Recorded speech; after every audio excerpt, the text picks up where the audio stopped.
contamination is also obviously important for sort of recycling. And I think as more waste operators are offering sort of general waste sorting, which makes it much easier for sort of Joe Public to dispose of something. They don't have to worry about what bin it goes in.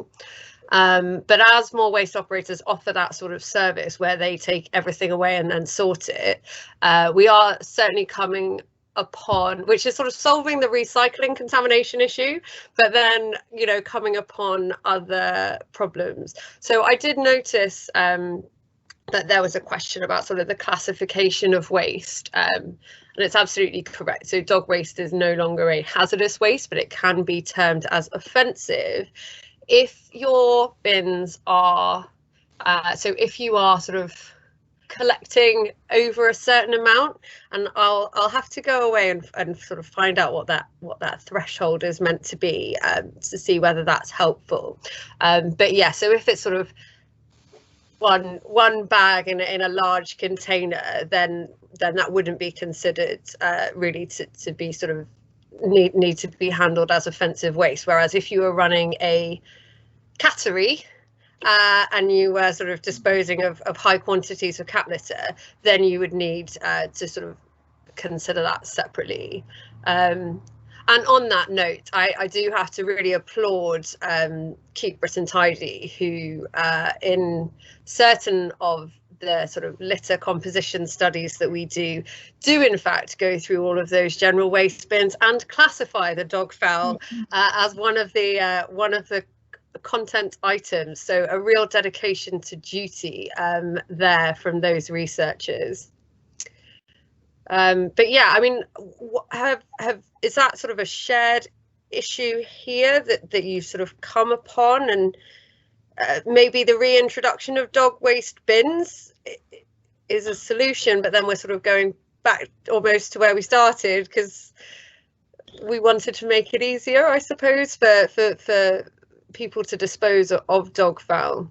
We've found that issue, Pippa. I'm from Warwickshire's Country Parks, Warwickshire County Council, and we did the whole any bin will do, which worked really well because there was a reduction in dog fowl on paths and places. But then we came across the issue with recycling. So we took the stickers off the bins and tried to persuade people then to use dog waste bins, and then from there we found with the recycling issue, as long as we have a general waste bin and a dog waste bin next to each other, so you've always got sort of the two bins together, that was the best approach.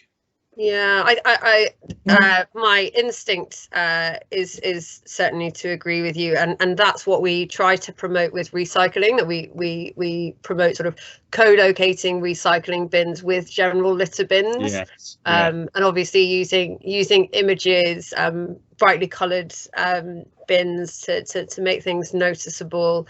All of those things which sort of make disposal as simple as possible, perhaps targeting those people who seem to think that that's the way, you know, that's the local authority's responsibility to clean up after them.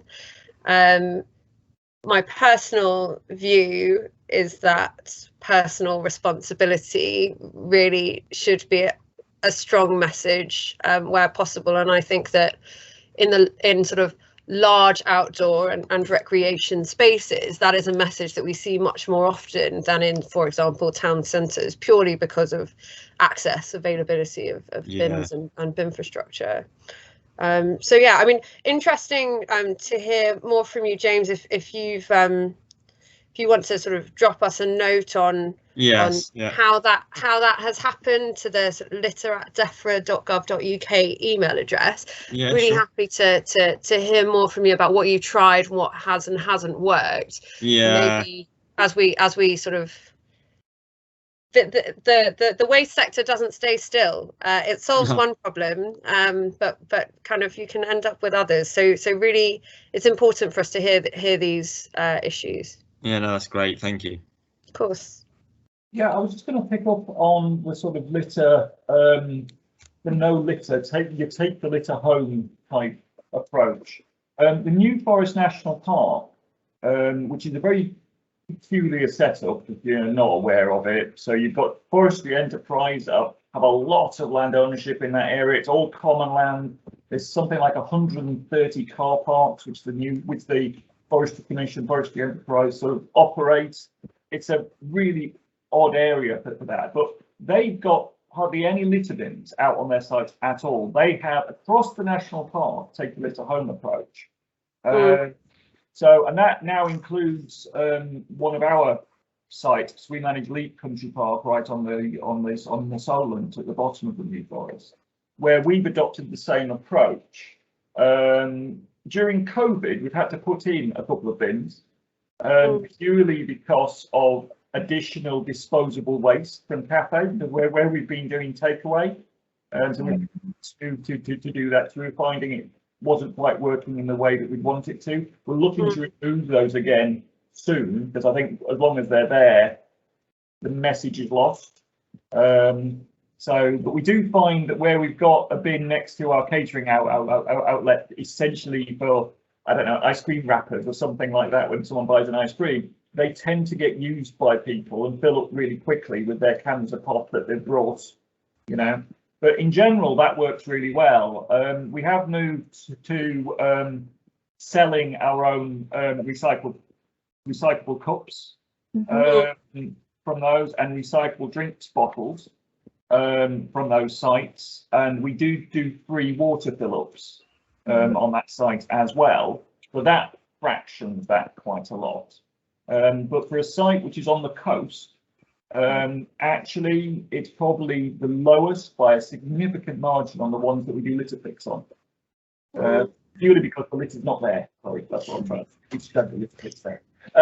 Yeah. So, you know, I think that approach across the national park, a common approach, is what really drives that message home.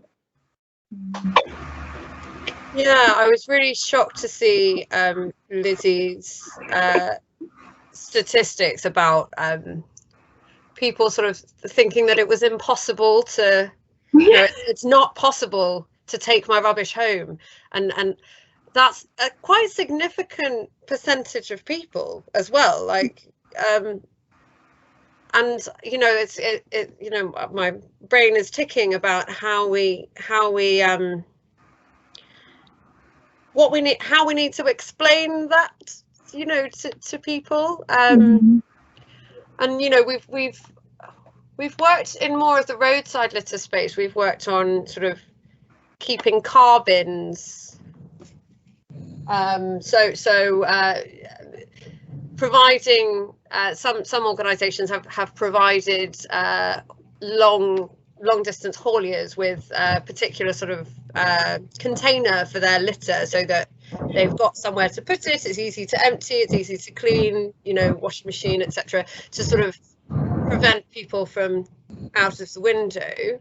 And I wonder whether there is something there about sort of providing the means to take things home with you, or whether we're just sort of pandering to people that should know better. Is it? Sorry to jump in. Of course, Dom. I'm both by nature and also vocation quite contrary. I've been when I was 7 years old, apparently I was very vehemently anti-litter. So I've been all my life involved with it. I've been working for the last 15 years. And one thing I don't believe I ever see enough of in these situations is us asking questions like, what does respect mean? What does love mean? What does connection mean? Because we're expecting people to understand all these things. And then we also, I'm going to be quite challenging, I'm afraid, but we all smiled quite patronisingly about people not understanding about taking the litter home. That will help. If they see you smiling like that, or calling them a scumbag or anything, they will automatically go, I'm going to do the opposite to what you've done. That's the worst. I mean, more often than not, they won't even hear it because we're just talking in our echo chamber. We're just doing this. So for me, there's And again, the other thing is that the Keep Britain Tidy, their own stat is 500% increase in litter since they started. Or forgive me if I've slightly got that stat wrong, but I've read it. So it has been a 500% increase in those since they've started. Something's not being done right. It's really, we have to be honest about that. You know, like that's the fact of the matter. You know, if we're seeing an increase. So for me, there's a big gap at the start of all of our campaigns. Firstly, I think the words campaign and using blame, shame, guilt, or aggression as a tactic is a first point. Let's go positive. Let's talk about why we love these places, and then looking after them is implied. You know, you don't need to go head on at things all the time. Is our opinion. I'm always coming from, this is my opinion, so I'm not, you know. Oh. And That's why we're here, Dom. The big argument really for me would be that if you have to distill the issue we're trying to tackle down to one word, it would be disconnection. So it would be a disconnection from environment, disconnection with self, disconnection with community, disconnection.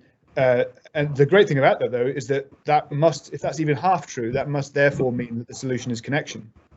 Yeah. So we've got that job of work has got to be done first before we can start blaming anyone or telling anyone else off. Because every one of us in this room will have had positive experiences in the outdoors.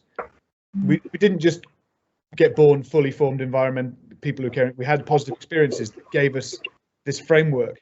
And so our duty is to try and connect with these people who are littering, and to at least once try to let them see what we see.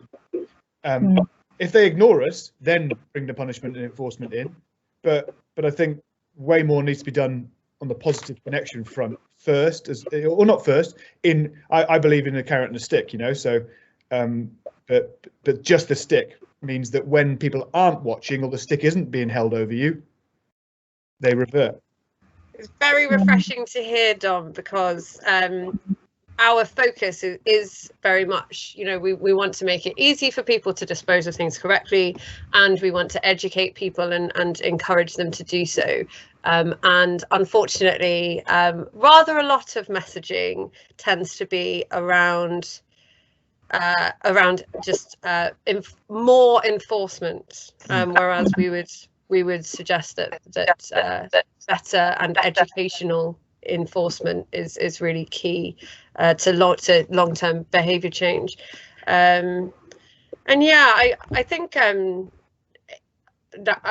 my team don't lead on the countryside code and its update, but I understand that there was an intention certainly to make outdoor spaces more welcoming for those people who didn't hadn't maybe had the opportunity, didn't feel like those places belonged to them, like they had the right to be there. There was some work looking at signage, so as people approach in these, you know, car parks and stuff, there was all sorts of signage saying what you couldn't do, and it was all very like, you can't do this, don't do this here, what have you.